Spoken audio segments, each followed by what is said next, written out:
Everyone, welcome to my channel guys. आज का जो स्ट्रक्चर है ना वो बहुत ही दमदार है। जी हाँ, इसमें दम दिखाने की जरूरत पड़ेगी आपको। जी हाँ, वो सेंटेंस ही मैंने ऐसा लिख रखा है कि आपको देखते ही लग जाएगा कि वाकई में दमदार है। तो क्या सेंटेंस में मैंने लिखा है, स्ट्रक्चर क्या है? दम है तो या है दम तो प्लस डॉट डॉट डॉट।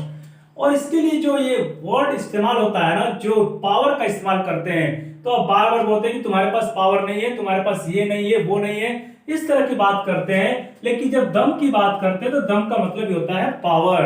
ठीक है, लेकिन इस सेंटेंस को बनाने के लिए मैंने यहां पे लिखा है इफ यू हैव पावर, दम है तो या है दम तो। और गाइस आप ये जान सकते हैं कि मैंने यू ही क्यों लिखा है, फिक्स क्यों किया है, क्योंकि जब भी ये सेंटेंस आप बोलते हैं ना तो सेकंड पर्सन को बोलते हैं, और सेकंड पर्सन हमेशा यू ही होता है। जी हाँ, फर्स्ट पर्सन आई और भी हो सकता है, थर्ड पर्सन ही शी कुछ भी हो सकता है, पर सेकेंड पर्सन ऑलवेज यू ही होता है। इसलिए इनको इंपरेटिव सेंटेंस में भी रखा जाता है। और इंपरेटिव सेंटेंस में आपको पता होगा कि हमेशा यू छुपा रहता है। उसी तरह जब भी आप ये सेंटेंस बोलते हैं तो हमेशा अपने सामने वाले को यानी लिसनर को बोलते हैं, यानी सेकेंड पर्सन को बोलते हैं। इसलिए यहाँ पे फिक्स रहेगा यू। ओके, तो क्या है, दम है तो या है दम तो। बोलने का तरीका सबका अलग होता है दम तो आ जाए यहाँ पर, है दम तो मुझे छू कर दिखा, है दम तो उसे पकड़ के दिखा। ये तो बहुत बार आप बोलते होंगे। जी हाँ, मैं भी बहुत बार बोलता हूं। पर जब मुझे भी पता नहीं था तो मैं भी सोचता था कि यार है दम तो ये क्या है, दम तो के लिए क्या लिखे, तो कंफ्यूज हो जाते थे। पर आपको कंफ्यूज नहीं होना है, क्योंकि सेंस की बातें जब मैं करने लगा तो आपका सेंस भी डेवलप होता होगा। मुझे जहां तक उम्मीद है कि आप अपने आप को खुद डेवलप करते होंगे। सेंस बहुत ज्यादा जरूरी है यहाँ पे डेवलप करना, क्योंकि वर्ड टू वर्ड ट्रांसलेशन जब करने बैठेंगे तो आप सेंस का इस्तेमाल ही नहीं करेंगे, सिर्फ आप इसी वर्ड पे रुक जाते हैं। है के लिए इजमा ढूंढने लगेंगे, दम के लिए तो चलिए पावर का इस्तेमाल कर लेंगे, तो के लिए कुछ और ढूंढेंगे। लेकिन यहाँ पे इफ का इस्तेमाल हुआ है, यू का इस्तेमाल हुआ है, हैव का इस्तेमाल हुआ है, सिर्फ एक पावर दिख रहा है जो दम के लिए। पर इसमें जो छुपी हुई बातें हैं वो पूरी ये है कि इफ यू हैव पावर। इसका मतलब क्या हुआ, अगर तुम्हारे पास पावर है तो, या पावर है तो, ठीक है, तो हिम्मत है, दम है, कुछ भी हो सकता है। अब दम ही नहीं होगा, अब कोई हिम्मत बोल दिया तो क्या बोलेंगे गाइस, आपको उसके लिए कुछ अलग यूज करना नहीं, आप पावर का इस्तेमाल वहां भी कर सकते हैं, क्योंकि बोलने का सबका तरीका अलग होता है। हिम्मत है तो ये करके दिखा, दम है तो ये करके दिखाया। ठीक है, तो इस तरह का सेंटेंसेस आप बना सकते हैं इफ यू हैव पावर के साथ में, और प्लस के बाद कुछ भी कोई भी सेंटेंस आप लिख सकते हैं।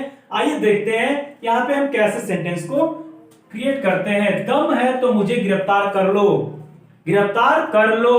अब ये बातें कौन बोलेगा, किसको बोलेगा, आपको तो अच्छी तरह पता है।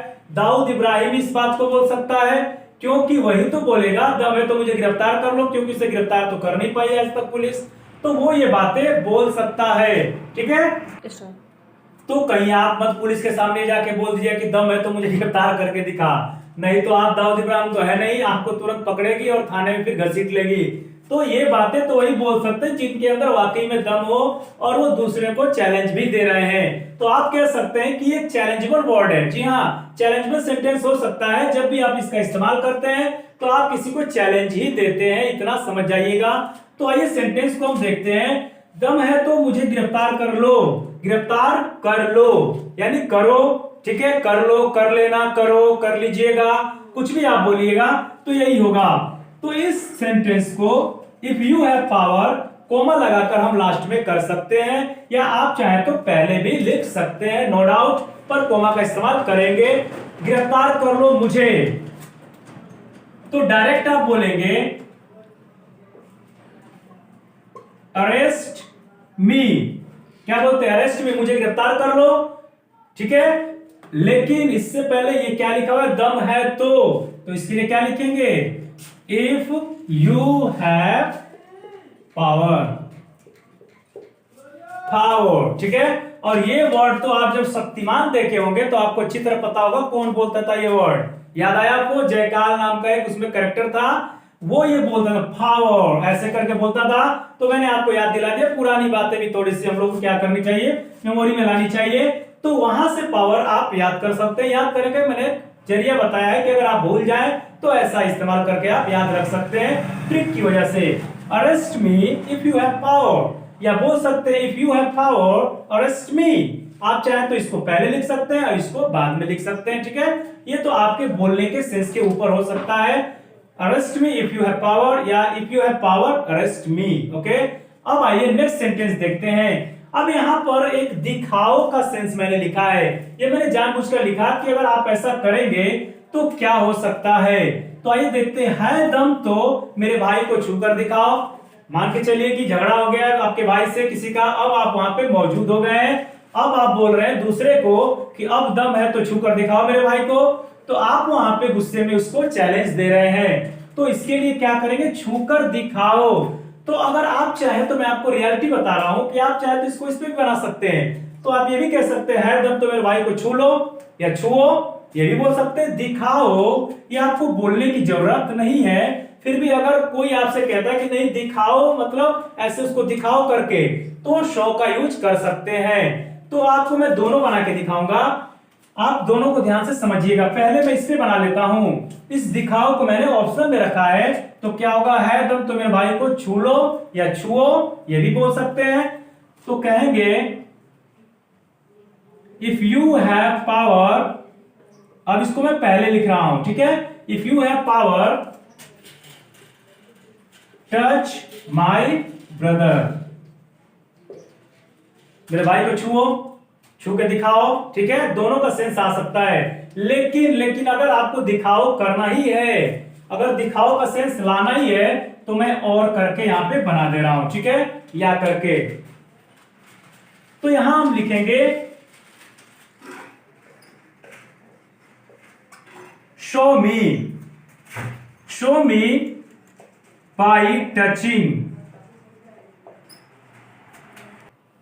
तो शो मी बाई टचिंग।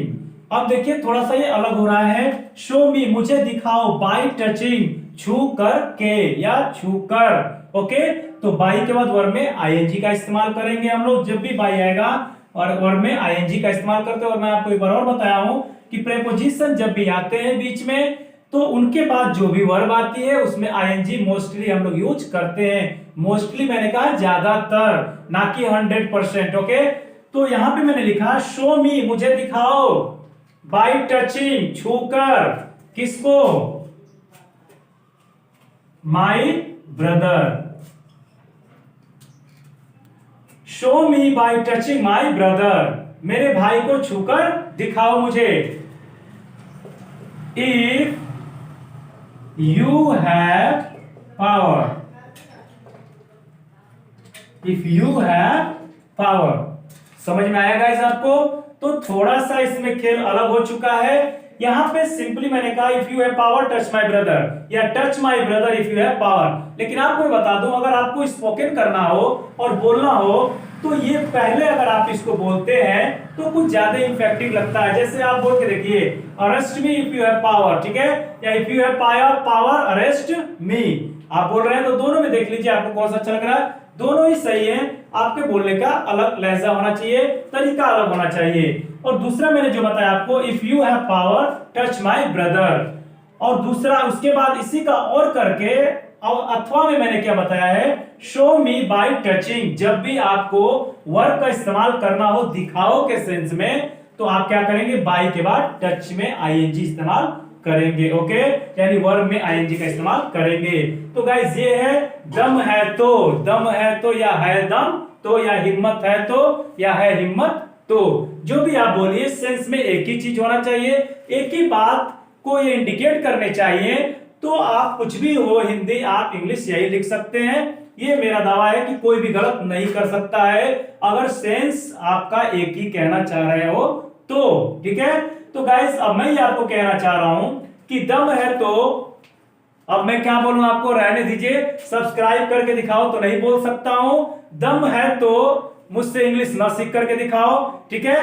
तो इस तरह का सेंटेंस मैं बोल सकता हूं, पर मैं ऐसा नहीं बोलने वाला हूं, क्योंकि आप बहुत अच्छे से मेरे चैनल को देखते हैं, वीडियो पे बहुत अच्छे से आप लाइक व्यू कमेंट भी करते हैं, इसके लिए शुक्रिया गाइस। ऐसे ही आप और भी चीजों को जानने के लिए, गहराई से चीजों को समझने के लिए, इजीली समझने के लिए, एडवांस स्ट्रक्चर को, एडवांस चीजों को इतना इजी तरीके से मैं आपको बताता हूं कि जो बिगिनर्स हैं, लर्नर जो कुछ भी नहीं जानते हैं, उनको भी समझ में आता है। कुछ लोग मुझे फोन करके भी कहते हैं या फिर कुछ लोग मुझे मैसेज भी करते हैं कि सर मुझे बहुत तेज समझ में आता है, मुझे पहले कुछ नहीं आता था, फिर भी मैं डायरेक्ट एडवांस स्ट्रक्चर अच्छे से समझ पा रहा हूं। तो खुशी होती है।